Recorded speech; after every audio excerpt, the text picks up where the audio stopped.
A comunicação é muito importante, seja ela verbal ou não verbal. A linguagem não verbal manifesta-se de diferentes maneiras, a partir de imagens, sinais, expressões, códigos e gestos.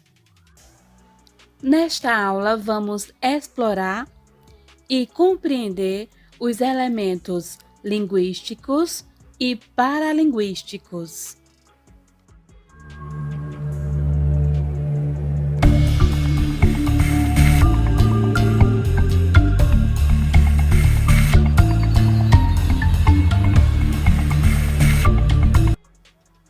Os elementos linguísticos são utilizados na comunicação oral e escrita.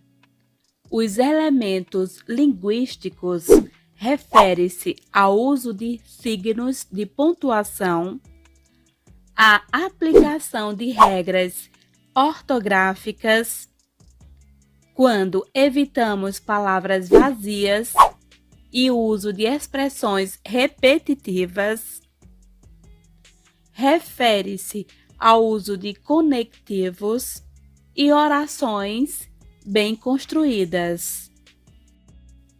Já os elementos paralinguísticos, a paralinguagem, refere-se à linguagem oral. Refere-se ao timbre, à dicção, à velocidade e ritmo, volume, entonação e pausas. Você já parou para pensar sobre a importância da fala em sua vida? Já reparou como é difícil a vida de um bebê que ainda não sabe falar e expressar o que deseja?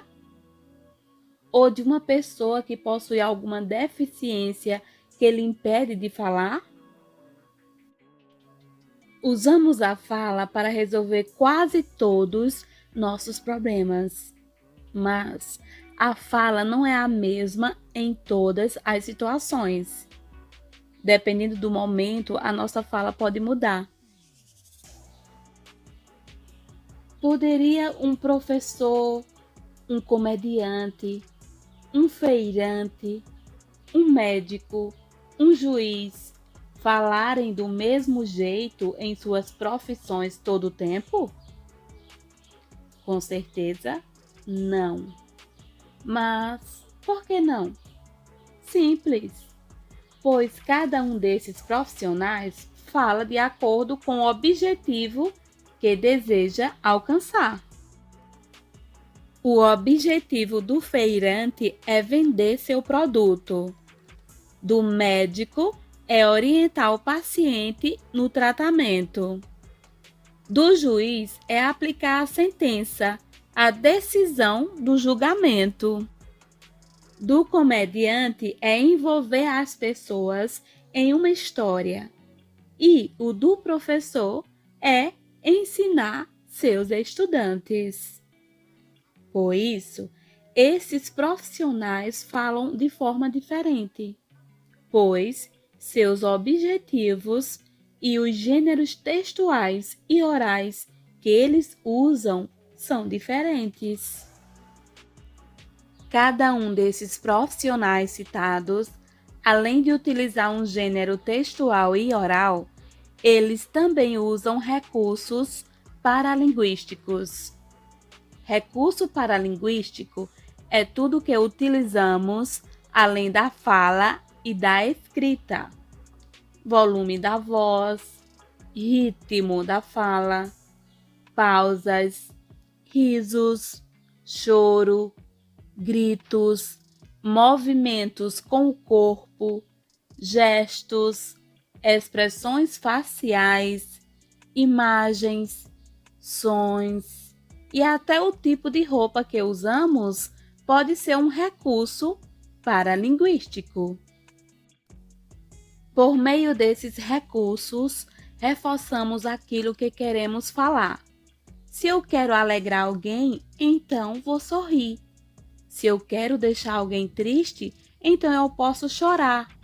Se eu quero comemorar, então posso bater palmas. São várias as formas de utilizar meu corpo, imagens e sons para me expressar ou reforçar aquilo que estou falando. Um exemplo de recurso paralinguístico muito utilizado hoje em dia são os emojis. Utilizamos eles para substituir coisas que queremos falar ou escrever. Por exemplo, tristeza, sério, feliz e muitos outros. Veja os exemplos. Conforme os exemplos aqui já citados, o objetivo do feirante é vender. Então, ele usa o gênero oral propaganda. Vem, freguesa, aqui é mais barato. O objetivo do médico é receitar os remédios e explicar como será o tratamento. Então, ele usa o gênero oral prescritivo. Você deve tomar esse remédio de 5 em 5 horas por 7 dias. O objetivo do juiz é proferir a sentença. Então, ele usa o gênero textual e oral, peça jurídica. Baseado na Lei número 8.069, no artigo 18-A, considero inocente o réu. O objetivo do comediante é fazer as pessoas rirem de suas histórias ou piadas.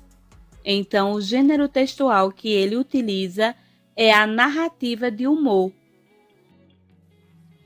O que um Pato disse ao outro pato. Estamos empatados. O objetivo do professor é ensinar. Então, ele usa o gênero oral instrucional. Ele passa instruções. Abram seus livros na página 8 e leiam o texto. Depois respondam as perguntas. Como já mencionei, os tons de voz podem ser usados como recursos paralinguísticos. Timbre refere-se à voz, característica peculiar de cada pessoa. Dicção é a pronúncia correta das palavras. Velocidade e ritmo é a velocidade ou lentidão de falar. Pausas: expressar suspense, dúvida, desconfiança ao falar. Entonação é a melodia, o tom e a força que são usados para dar sentido ao que é considerado alegria, dor, raiva. O tom de voz pode ser calmo, agressivo, surpresa, expressar uma surpresa, medo. Pode ser um tom de voz amoroso ou desmotivado. Ainda poderíamos destacar aqui a proxêmica. Proxêmica. O que seria proxêmica? Proxêmica refere-se à proximidade dos objetos e pessoas no ambiente, que influencia a comunicação. A proximidade que você tem de uma pessoa conhecida é diferente da proximidade de um desconhecido. Então, isso vai influenciar a sua comunicação. Ainda podemos falar da cinésica. O que a cinésica representa? A cinésica representa os movimentos em geral do nosso corpo, como, por exemplo, gestos e expressões faciais. Características físicas são as primeiras impressões que passamos ao nos comunicar. Por exemplo, pela nossa vestimenta ou aspecto físico. Isso já vai causar uma primeira impressão naquela pessoa que está se comunicando com a gente. Gesto. maneira voluntária ou involuntária de se comunicar com o corpo. Por exemplo, acenar para alguém distante. Expressão facial, maneira que nosso rosto transmite nossas emoções.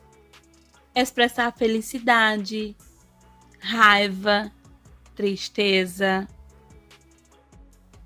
Postura, maneira que o corpo assume. Por exemplo, balançar a cabeça, coçar a cabeça em momentos embaraçados. Entonação, alternância de entonação e altura nas falas. Não diz respeito à pronúncia, mas sim à ênfase. Tudo isso refere-se à paralinguagem, a recursos paralinguísticos que utilizamos além da fala e da escrita. Perceberam? Quando expressamos nossas ideias em textos orais ou escrito, atendemos a diferentes propósitos. Para cada situação, ajustamos o tipo de linguagem que usamos. Utilizamos elementos linguísticos e paralinguísticos. A linguagem verbal é o que dizemos. A paralinguagem é como dizemos. A paralinguagem é constituída por voz e tom de voz, gestos, olhar, expressão do rosto e sorriso. A paralinguagem é o conjunto de elementos não verbais que tem por finalidade alterar as características e sentido do que está sendo transmitido através das palavras durante a comunicação, seja ela presencial ou através de algum veículo digital.